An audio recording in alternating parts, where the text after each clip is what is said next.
Fala pessoal, Shalom no coração, bem-vindos ao nosso devocional e eu já quero te convidar para que você abra a sua Bíblia na carta de Paulo aos Filipenses, capítulo 3, versículos 17 a 20. Carta de Paulo a Filipenses, capítulo 3, versículos 17 a 20. Você vai ver como esse trecho é muito especial, muito precioso. Ele nos ensina muito. Tem uma frase aqui do apóstolo Paulo, basicamente no versículo 20, que traz uma lição muito preciosa para nós. Então você que está no chat, coloca a referência para a gente, para quem for chegando saiba qual é o texto que nós estamos tratando, tá bom? Filipenses 3, versículos 17 a 20, olha o que diz. Irmãos, sejam meus imitadores e aprendam com aqueles que seguem o nosso exemplo. Pois, como lhes disse muitas vezes, e o digo novamente com lágrimas nos olhos, há muitos cuja conduta mostra que são, na verdade, inimigos da cruz de Cristo. Estão rumando para a destruição. O Deus deles é seu próprio apetite. Vangloriam-se de coisas vergonhosas e pensam apenas na vida terrena. A nossa cidadania, no entanto, vem do céu, e de lá aguardamos ansiosamente a volta do Salvador, o Senhor Jesus Cristo. Note que nessa carta, nesse momento da carta, o apóstolo Paulo está sinalizando sobre pessoas que com seus frutos mostram que não pertencem a Cristo. Com seus frutos mostram que na verdade são inimigos da cruz de Cristo.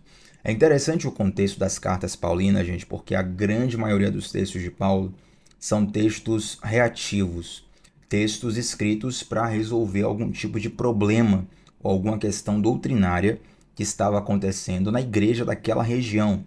Então, no caso da carta de Paulo aos Filipenses, é a carta de Paulo aos cristãos da região de Filipos, na Grécia.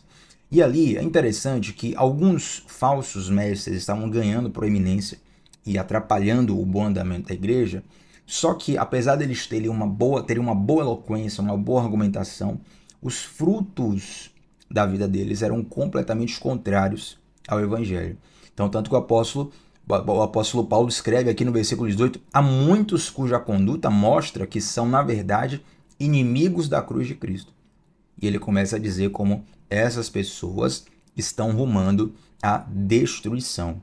E uma marca que o apóstolo Paulo escreve aqui para, digamos assim, para descrever essas pessoas, são pessoas que, versículo 19, se vangloriam dessas coisas vergonhosas e pensam apenas na vida terrena.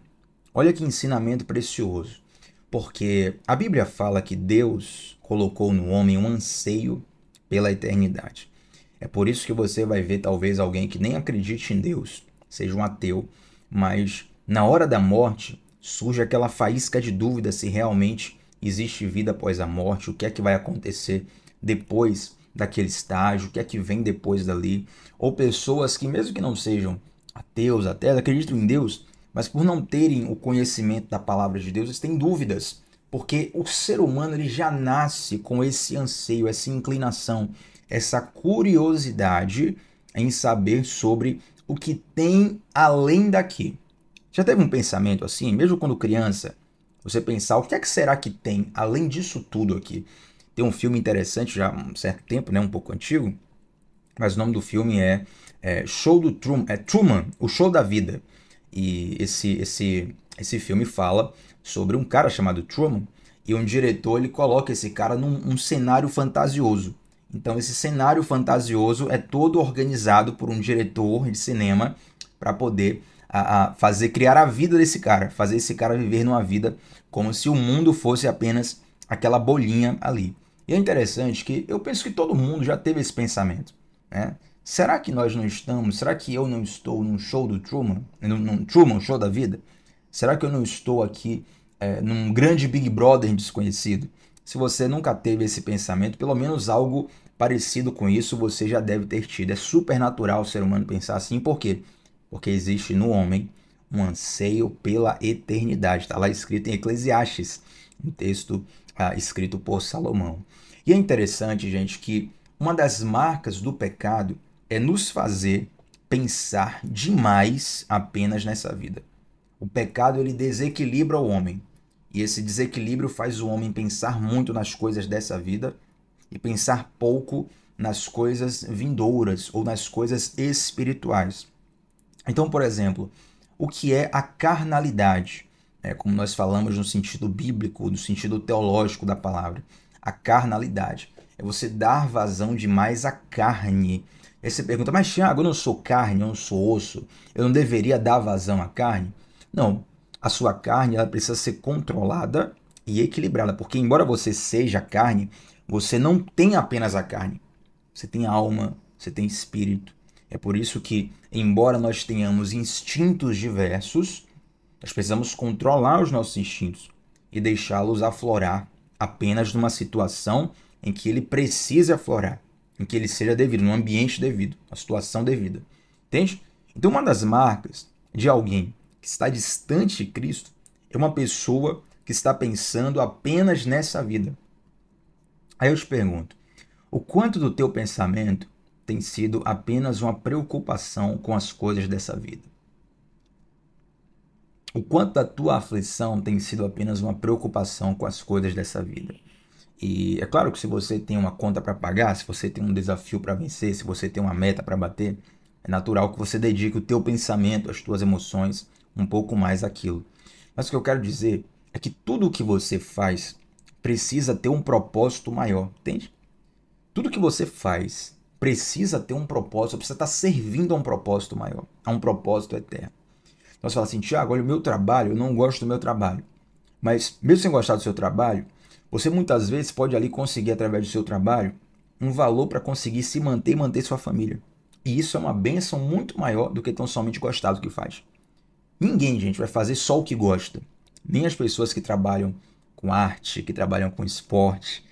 Muitas vezes, eu converso com alguns jogadores, eles falam assim, olha, eu gosto de jogar bola, mas não gosto tanto de treinar, não gosto tanto de me preparar, não gosto tanto dos sacrifícios que atuar profissionalmente envolve. Então, essa é uma questão bem interessante a gente pensar. Então, aquilo que toma o teu pensamento, aquilo que toma o teu tempo, está servindo de verdade a um propósito eterno? Está servindo de verdade a algo maior? Porque uma das marcas das pessoas que estão rumo à destruição, olha só, Filipenses 3,19, estão rumando para a destruição. O Deus deles é seu próprio apetite. Vangloriam-se de coisas vergonhosas e pensam apenas na vida terrena. Muitas das besteiras que nós realizamos em vida é porque nós perdemos, em algum momento, o senso de consequência. Nós nos tornamos inconsequentes e com a mentalidade inconsequente você faz uma besteira sem pensar naquilo que vai dar resultado, no resultado que é aquilo que você vai fazer. Então guarde isso no seu coração, para que você não seja distraído por Satanás, entende? Lá na Bíblia tem aquela frase que fala assim, o ladrão vem para matar, roubar e destruir, Eu falo, e Satanás ele vem para distrair.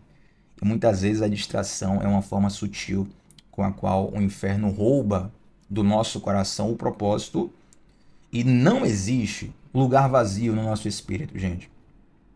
Tem um princípio poético, filosófico, por assim dizer, que é a lei do espaço vazio. Em todo lugar que tem um espaço vazio, ele vai ser ocupado por alguém. Então, quando você perde esse propósito eterno, ele naturalmente, automaticamente, vai começar a ser preenchido por coisas terrenas. Mas Thiago, o homem sem Deus, ele não tem um vazio? Então, tem. Ele começa a tentar preencher com um monte de coisa, a diferença é que ele não consegue. Mas ele tenta preencher, entende? Então, se você não tiver esse propósito de Deus no seu coração, se você não tiver esse senso de eternidade, essa visão de eternidade, provavelmente você vai se perder com as demandas dessa vida terrena. Então, Thiago, eu não posso ter nenhuma preocupação na vida terrena? Pode. Naturalmente, você vai ter algumas preocupações aqui, mas todas elas precisam servir a um propósito maior. E aí o apóstolo Paulo ele vai dizer aqui, para a gente encerrar, ele vai dizer o seguinte, o versículo 20, a nossa cidadania, no entanto, vem do céu.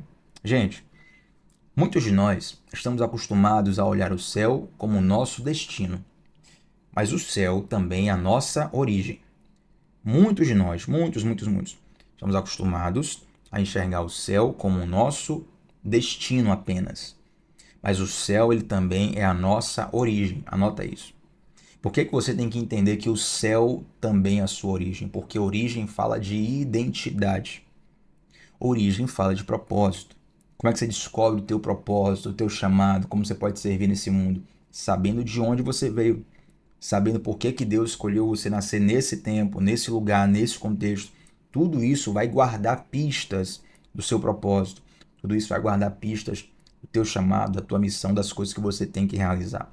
Entende? Então, nós precisamos enxergar o céu não apenas como o nosso destino. Algumas pessoas até acabam caindo num certo escapismo, por assim dizer.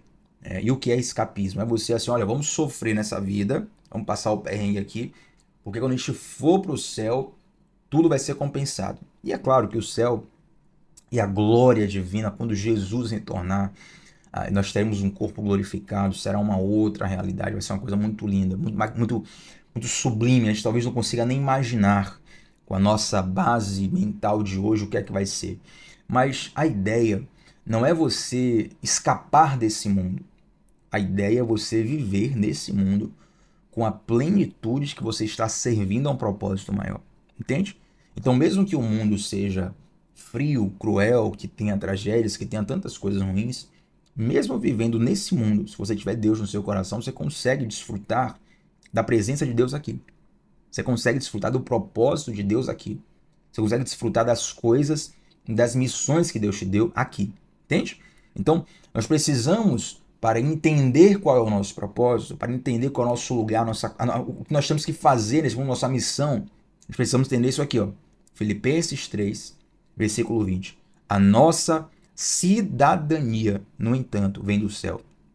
E de lá aguardamos ansiosamente a volta do Salvador, o Senhor Jesus Cristo. Amém? Então que você guarde no seu coração esse senso de que o céu não é apenas o teu destino, o céu é a tua origem. E esse entendimento é a base para você compreender o propósito para o qual Deus te chamou aqui nessa terra. Amém, gente? Vamos orar juntos? Senhor Deus, eu te faço uma oração, Pai, para que o Senhor possa trazer clareza na mente, nos corações de todos que estão orando comigo nesse momento. Clareza de propósito, clareza de chamado, clareza de missão. E eu te peço, Pai, se porventura os nossos olhos, se porventura a nossa mente, a nossa alma está inebriada com as coisas desse mundo, eu te peço, Deus, nos dá sabedoria para não ficarmos viciados na vida terrena e nos dá, ó Deus, uma visão, um vislumbre da eternidade. É o que eu te peço, Senhor, em nome de Jesus. Amém. Gente, deixa um like nesse vídeo, o seu like ajuda demais, faz muita diferença aqui no canal.